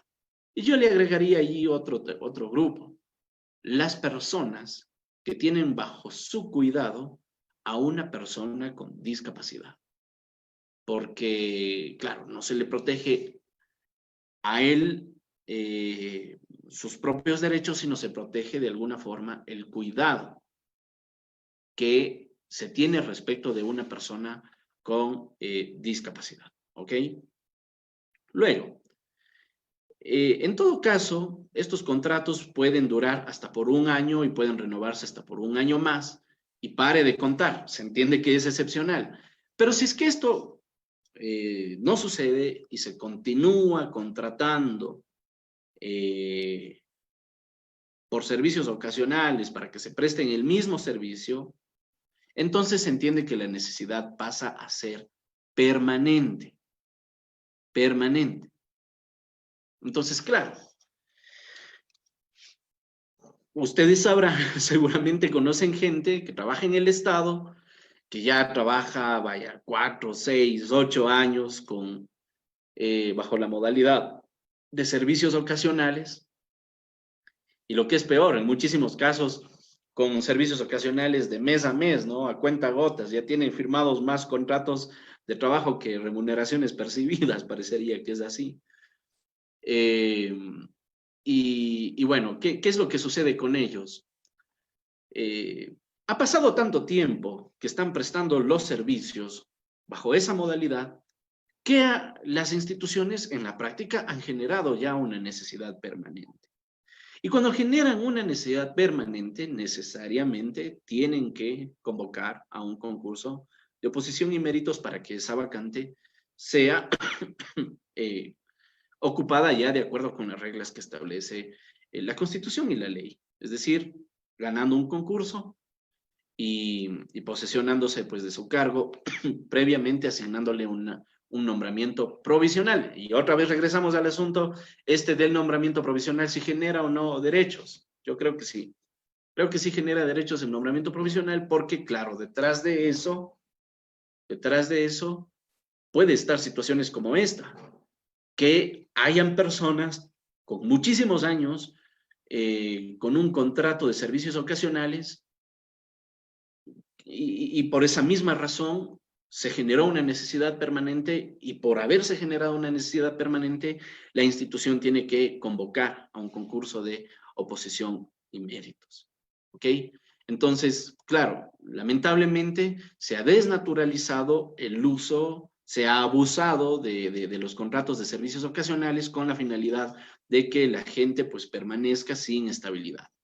Ahora, es por eso interesante que hay algunos casos, por ejemplo, el Instituto de Seguridad Social, hace algunos años atrás, sacó un propio reglamento en el que decía, bueno, todas las personas que ya hayan trabajado de manera continua a través de servicios ocasionales en nuestra institución pasarán a concursar de manera directa y en ese sentido, pues, podrían entonces optar por el nombramiento definitivo. Entonces allí, claro, se entiende que hay un ejercicio mismo de la protección. Estos elementos, la cuestión, por ejemplo, de la desnaturalización de los contratos de servicios ocasionales, inclusive lo citó el mismo IES en su resolución. Es una resolución que, por cierto, está también entre los materiales que les compartimos a ustedes. ¿Ok?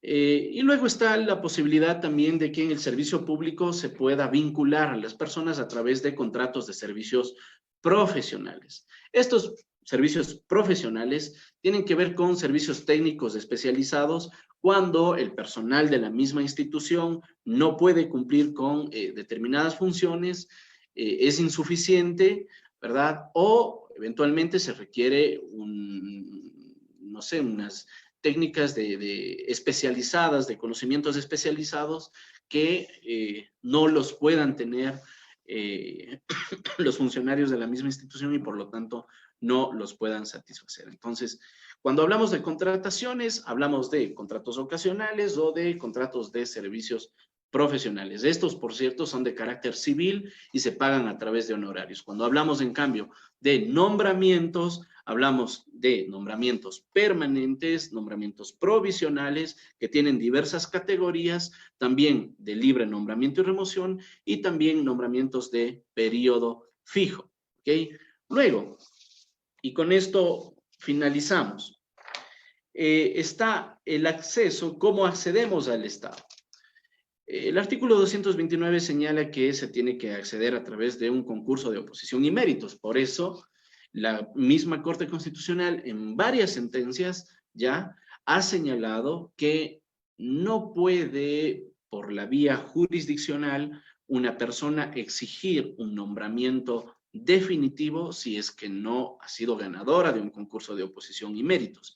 De allí se deriva, consecuentemente, que aquellas personas que han ganado un concurso de oposición y méritos y que no han sido posesionadas en su cargo, tienen el derecho de exigir, inclusive por la vía constitucional, que se les otorgue el nombramiento correspondiente. Yo tengo un grupo de docentes a quienes asesoro a través de WhatsApp casi todos los días. Ellos están de manera frecuente señalando que por qué les han sacado de sus cargos si es que ellos tenían nombramientos provisionales. Entonces yo les pregunto, si ustedes le sacaron de su cargo porque llegó alguien que ganó el concurso, pues no puede hacer nada. Usted también podía participar del concurso y ganó. Hay otras personas, en cambio, que dicen, vean, yo gané el concurso, di la clase evaluativa y no sé qué, y la clase demostrativa. Y resulta que ahora me declararon ganador, inclusive el Ministerio de Educación les había entregado una suerte de diploma que dice que son ganadores del concurso, y aún así no les posesionan en su cargo. Tienen pleno derecho de demandar, tienen abierta totalmente la posibilidad de presentar una acción de protección, porque ya cumplieron con el procedimiento administrativo para ganarse ese derecho de trabajar para el Estado y de tener su estabilidad a través de un nombramiento definitivo. Entonces, por eso es muy importante conocer también cuál es el proceso del concurso de oposición y méritos. Y con esto voy a ser bastante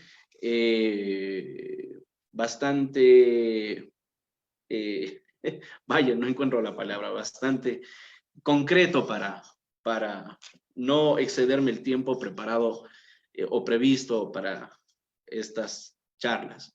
El Acuerdo Ministerial 22, que es el subsistema de selección de personal, publicado en el Registro Oficial 437 de 27 de febrero de 2019, establece las normas que en general el Estado tiene que observar para llevar adelante los concursos de oposición y méritos. Esto, por supuesto, principalmente respecto de aquellas instituciones de la función ejecutiva. Otras instituciones del Estado pueden considerar esto de manera referencial, de manera subsidiaria, la pueden asimismo aplicar directamente, pero hay que tener en cuenta que muchas instituciones, por su propia autonomía, pueden o no pueden acoger este reglamento. Bien, ¿qué es lo que nos dice? Nos dice que el concurso de oposición y méritos tiene 4 fases: la convocatoria, la verificación del mérito, la evaluación de la oposición y la declaratoria de ganador. En la fase de convocatoria debe de existir una planificación que implica, vaya, que la institución genere informes, se asegure de tener las partidas presupuestarias para esos cargos vacantes. Luego viene la difusión, esa famosa difusión que mucha gente pues termina por curiosear en la página de socioempleo del Ministerio de Trabajo, a ver si es que hay una convocatoria para postular o no a un cargo. A eso se refiere la difusión. Y por supuesto, luego de la difusión viene una etapa de postulaciones. En las postulaciones, esto es importantísimo, fíjense aquí. Las postulaciones, cuando ustedes postulen para un cargo público, deben de tener muchísimo cuidado con la información que consignan, perdón, con la información que consignan en su hoja de vida. Porque luego esto va a ser fundamental en el proceso. Dígase, Si usted tiene estudios de maestría y luego no presenta su título de máster, puede perder el concurso a pesar de que haya tenido los mejores puntajes. Si usted dijo que tenía una experiencia laboral de 1 año y presenta una experiencia laboral de 1 mes, y eso hace que varíe su posición en el orden de puntuaciones, va a ser descalificado. Entonces es muy importante que cuando una persona va a postular para un cargo público tenga los cuidados suficientes para que en la presentación de su hoja de vida señale de manera certera cuál es la información que posteriormente podrá demostrar que es real. Porque dice la normativa que es entera responsabilidad del servidor público o del postulante consignar la información en su postulación. Luego viene la verificación del mérito. Dígase, en la verificación del mérito, la institución pública lo que va a hacer es una contraposición de los perfiles establecidos en la convocatoria con los perfiles establecidos por el postulante. Dígase, a usted le piden que tenga mínimo 3er nivel, que sea, digamos, abogado, pero además le piden que tenga 1 año de experiencia, que inclusive le sirve también las prácticas preprofesionales, en fin. Pero luego usted dice, bueno, no solo que soy abogado, sino que tengo mi especialidad, tengo mi máster, tengo 5 años de experiencia, etcétera, etcétera, etcétera. Entonces, cumple ese perfil mínimo. Claro, como lo que usted establezca en la hoja de vida es en esta etapa del concurso, nada más de carácter declarativo, los funcionarios públicos, que el Tribunal de Méritos, lo que va a hacer es verificar nada más si es que sus declaraciones son compatibles con el perfil del cargo, ¿verdad? Entonces ahí usted pudo haber hasta mentido y resulta que va a encontrar que sí cumple. Ojo, eso no le da a usted el derecho de decir, bueno, a mí ya me aprobaron esto y pare de contar.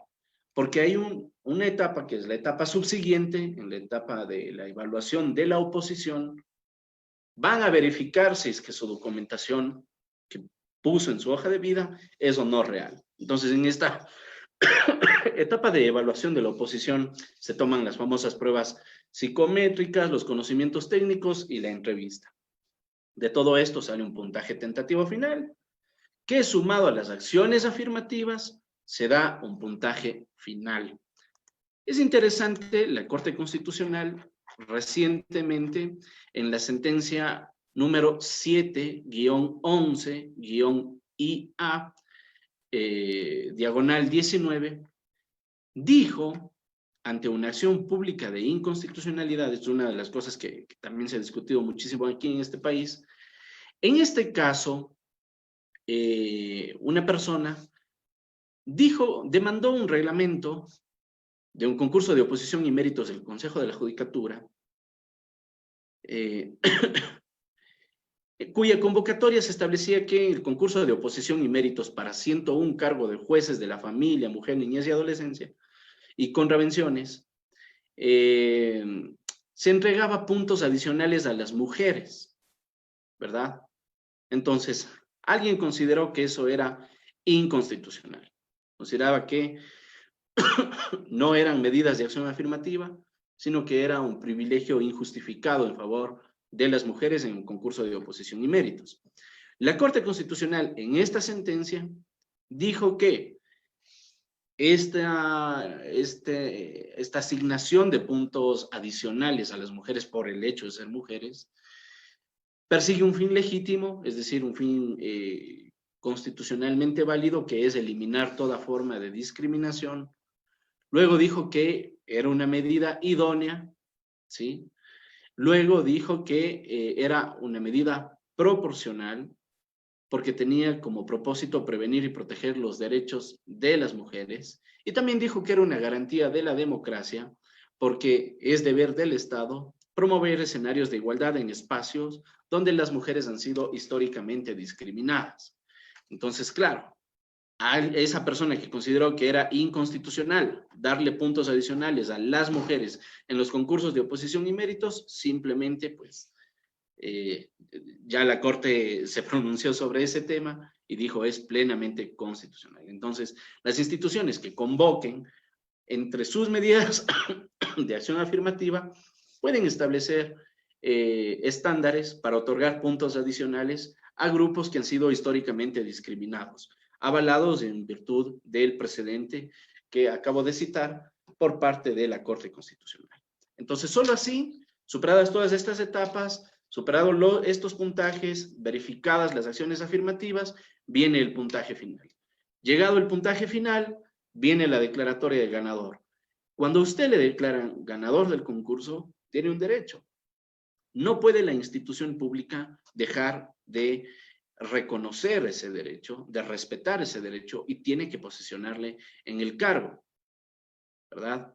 Y eso es lo que ha sucedido pues con muchísimos docentes. A mí me llamó la atención que, por ejemplo, en la ley de apoyo humanitario, el Ministerio de Educación, a raíz de la ley de apoyo humanitario, en donde se aprobó que 12,000 docentes del Quiero Ser Maestro 6 sean asignados sus nombramientos definitivos porque fueron ganadores del concurso, en efecto, este acto tenga que darse a través de una ley. No se entiende que tengamos que legislar algo que ya de plano por derecho les corresponde a la gente. Y claro, luego el Ministerio de Educación sacó en su página de Facebook que están otorgando nombramientos a los ganadores, así como que les hicieran un favor. Vaya, pues es algo que tenían que hacerlo desde años atrás, desde que ya ganaron, y recién lo están haciendo ahora. Bueno, en fin. Decía entonces que, declarado el ganador, su derecho inmediatamente es de posesionarse de su cargo y ejercerlo. Pero adicionalmente adicional a los ganadores hay un grupo de elegibles. Ojo con esto. El carácter de elegible es una condición que caduca, porque por el paso del tiempo yo pierdo esa elegibilidad. Es decir, detrás de cada cargo alguien gana y hay otras personas que le siguen a ese mejor puntuado, a ese ganador, que potencialmente pueden ocupar ese cargo.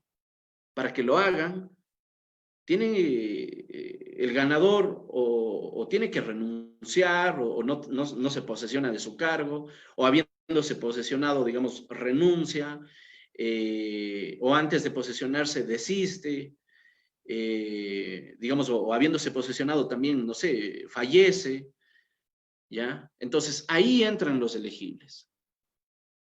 Obviamente en orden de puntuación, ¿sí? Según esta normativa, hay 2 elegibles por cada cargo, pero para eso es necesario que, para ser elegibles, por lo menos se haya alcanzado un puntaje de 75%, de 75 sobre 100. Entonces, hay una exigencia también. Y esto lo digo porque también regreso a este grupo de personas que les decía que suelo asesorar.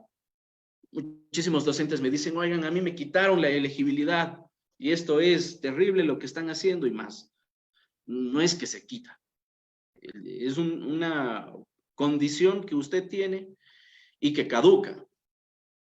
Entonces, los elegibles, lo mejor que puede pasar para los elegibles es que el ganador no se posesione o que posesionado renuncie de su cargo o de alguna forma cese en sus funciones. De esa forma tienen la posibilidad de ocupar el cargo. Y caduca la elegibilidad en un periodo de 2 años. Si es que ya pasó el tiempo que usted tiene de elegible, entonces mejor siga intentando en otros concursos, porque vaya, es posible, obviamente posible, que en esos 2 años el ganador simplemente decida continuar prestando sus servicios en la institución pública. ¿Ok? Bien, muchísimas gracias a todos ustedes. Veo algunos comentarios. Voy a procurar responderlos también en el transcurso del día de mañana. Estamos ya sobre la hora, así que les agradezco su participación, les agradezco su atención y pues continuamos con estas sesiones del derecho laboral en el ámbito público el día de mañana. Que tengan un feliz y reparador descanso.